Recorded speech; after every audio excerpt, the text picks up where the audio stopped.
No one represents how dumb some of the narratives are online better than DeWanna Bonner. Because if were to take the free agency for an example, people were like, DeWanna Bonner would rather walk through Mordor than sign with the Fever. She would rather parachute off of a plane into a pool of sharks than consider going to Indiana. And then you have DeWanna Bonner signing with the Indiana Fever. And DeWanna Bonner represents the old guard, if you will. Not that she's acted like the old guard or in any of the stereotypical ways that the old guard has been portrayed, but just because she is and has been a fixture of the WNBA to the point where she became the third all-time leading scorer, obviously, in that game. And Bonner chose to go to the Fever, which surprised some folks, but shows you more so that it was a basketball-related decision. She knows it's a chance to win another championship. She knows it's a chance to, be a part of a great collective and group, a moment in time, a moment of support. And she expressed how much she was grateful for the fan support she's received since she decided to go with the Fever. And then there's the on-court aspect of it where the Fever get a vet, and they're not going to be pushed around anymore. Even in the midst of all the talk yesterday, you have a Sophie Cunningham, you have a Natasha Howard, and you have a DeWanna Bonner. There's a level of credibility. There's a level of toughness. And I think with Bonner especially, that level of credibility is there. That level of backing is there. And you can see the bond forming between her and Caitlin Clark because real recognized real games, recognized game and all that. Bonner is not blind to it. She had to guard Clark last year. She knows Caitlin Clark is the truth. Now she's on the same team as Clark. And you can see Clark trying to make sure that Bonner is propped up as well and properly recognized. And that happened in the midst of the game and even afterwards when Caitlin was talking about DB and where she's gotten and what she means to the team. DB is somebody that, is a Hall of Famer, like a legend, not only a good basketball player, a great person, a great leader. The strongest voice in our locker room is hers. And it's fun to have been around here now for about a month just to get to learn from her and soak it in. And I'm really happy she got to do it at the free throw line and all the fans could go crazy and cheer for her because she certainly deserved that moment. And it was really awesome to see and be a part of. And then, Keaton gets the triple-double in the midst of it with people crashing out and crying about stat padding, by the way. And yeah, were they trying to get her a triple-double a little bit? But here's the thing. People always try to draw these equivalencies because they hear a criticism one way and then they feel like they can give you a gotcha moment. It's like, the Clark foul against Reese and they're like, but Kennedy Carter did it. It was the Kennedy Carter play and the Caitlin Clark play are so far apart that it's ridiculous to even compare them. There are different details within circumstances, right? And when you look at the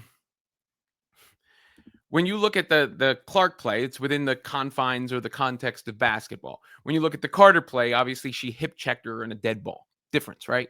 Just like, the stat padding conversation, it's going to be Reese fans wanting revenge for her being accused of stat padding.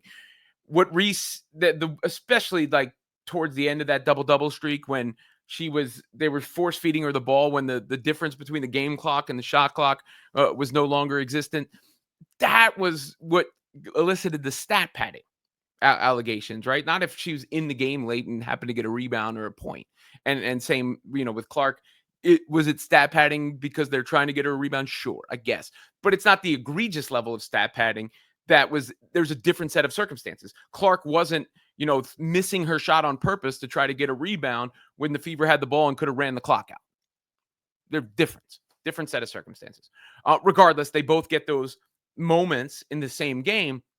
And there was a little bit of a moment, when I asked Caitlin Clark about the additions to the team and specifically the full court outlet passes to Bonner, and you saw him to Howard too, because you cannot understate or overstate, I'm sorry, the impact that Howard has as a replacement for Melissa Smith. Just such an upgrade. And same goes with Bonner, and they both can guard multiple positions, play multiple positions. When you get Cunningham in there, it makes the Fever even more versatile. And you just see the night and day difference and the night and day rebounding difference by having these vets who have size. But when I mentioned the full court outlet pass to Caitlin, I could see her face light up a little bit because I think, inside she's like, hell yeah, right? Like I've got bigs who I know can run, and they're gonna work out the kinks, and they still got to get their chemistry together fully in order to thrive all the way. Because there's always going to be some growing pains. There was one play where I don't think Howard and Clark were exactly on the same page, and obviously Bonner was only 2 of 9 from the floor, so didn't light it up offensively. But you could see that aspect of the game being unlocked for the Fever, and you could see, Caitlin Clark, at least to me, because I'm sitting here, I'm asking her, and I see her right in front of me, right? Like I could see when I mentioned the full court outlet pass, her face light up a little bit. So I think that is another aspect to what the Fever have that's just going to change the dynamics. Because for all the fallout and everything, the real they're gonna be tough. I even the teams like the Lynx and the Liberty who were in the finals, it's going to be tough to match up with Indiana because Caitlin Clark is this generational offensive hub who just does things that you've never seen at this level. I mean, she's going to collect records like, she's going to collect the record for records probably by the time it's all said and done. And Kelsey Mitchell's her ability to score, and Aaliyah Boston looked really good as the game went along. And Lexi Hull brings the energy, and that's the core. But with those additions, who can all do different things and all provide a level of versatility, there's just no weak spots for the Fever. I mean, they got a bench now. They can shoot, they can rebound, they can defend, they can't be pushed around. They can run screen and roll. They can play Clark off ball. They can play through the block if they want. I mean, there's just nothing they really can't do. And when you saw that game and they scored 93 points, they missed so many bunnies. They missed so many. Clark missed an open three that she can routinely. It's gonna be scary.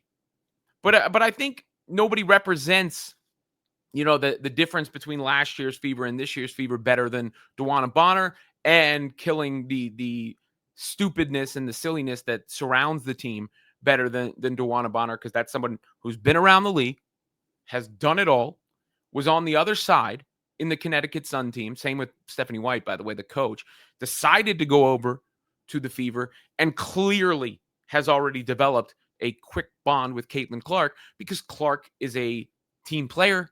Clark is built the right way. Clark leads the right way. Clark wants all the right things. Clark's talent is obvious, and DeWanna Bonner's career speaks for itself. And Clark has been the proper bit of deferential, while Bonner has imparted her wisdom as well. And you put those factors together, I mean, there's nothing the Fever don't have covered. There's nothing the Fever don't have covered. And there's nothing that better represents that it's ultimately about basketball. One of the all-time great basketball players in the history of WNBA, and the biggest single figure in the history of women's basketball, period.